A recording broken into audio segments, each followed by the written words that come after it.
Hey, World History students, another week, April 27th. Hope you're all doing well.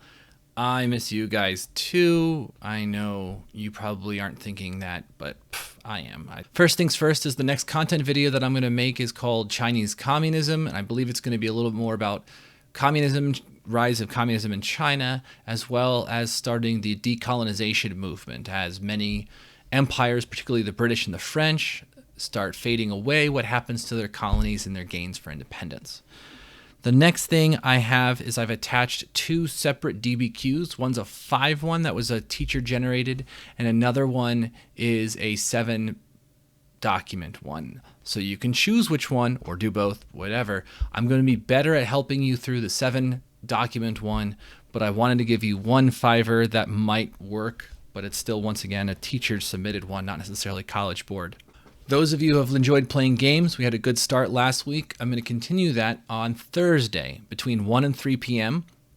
And we'll play some fun games and use Drawful as well to make it more history related in content. So it becomes kind of a review game. So let me know if you're interested. I'm going to send a survey out there and hopefully get some feedback for you all.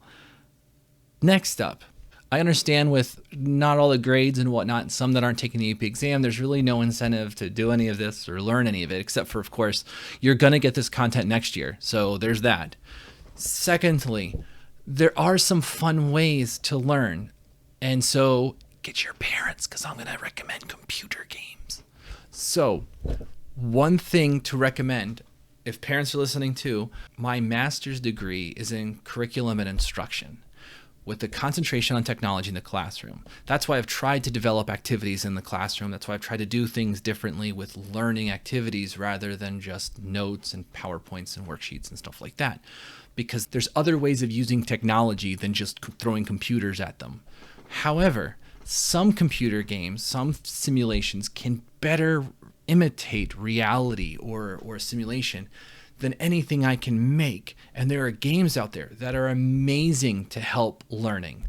Most of these games are on a platform called Steam. It's basically for PCs that's similar to Xbox Live or the PlayStation Network or even Nintendo Online. Or all of these, it hosts games on your PC. Most of these games are relatively inexpensive, lots of fun, and I include several of them to give you ideas for parents as well, because in this stage in game, I'd rather them be learning something somehow through a simulation or activity than doing nothing.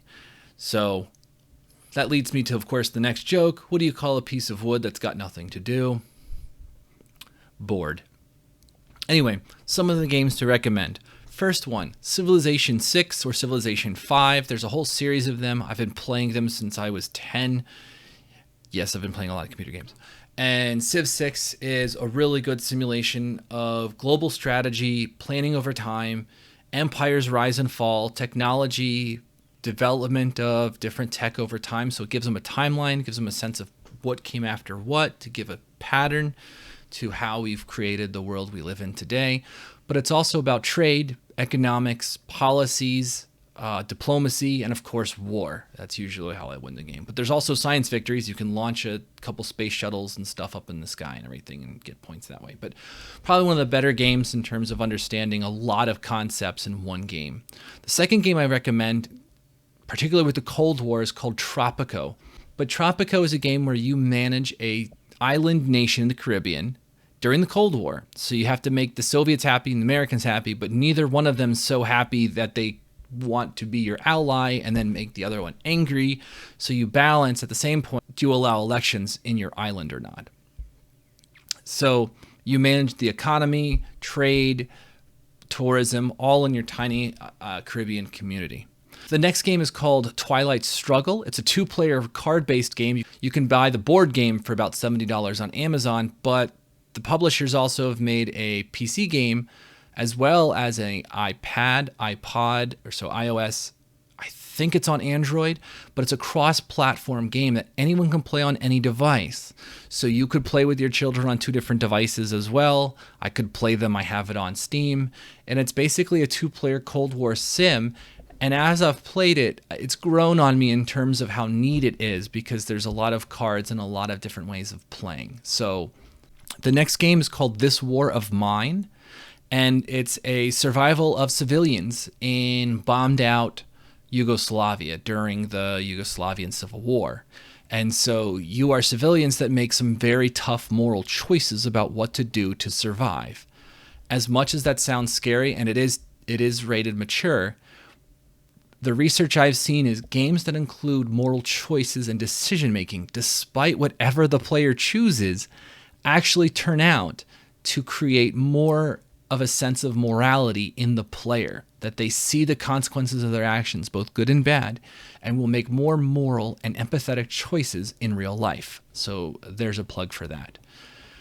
One of the other games that I would totally recommend if you're not into the violence or hurting anybody else, even if it's simulated, is Kerbal Space Program.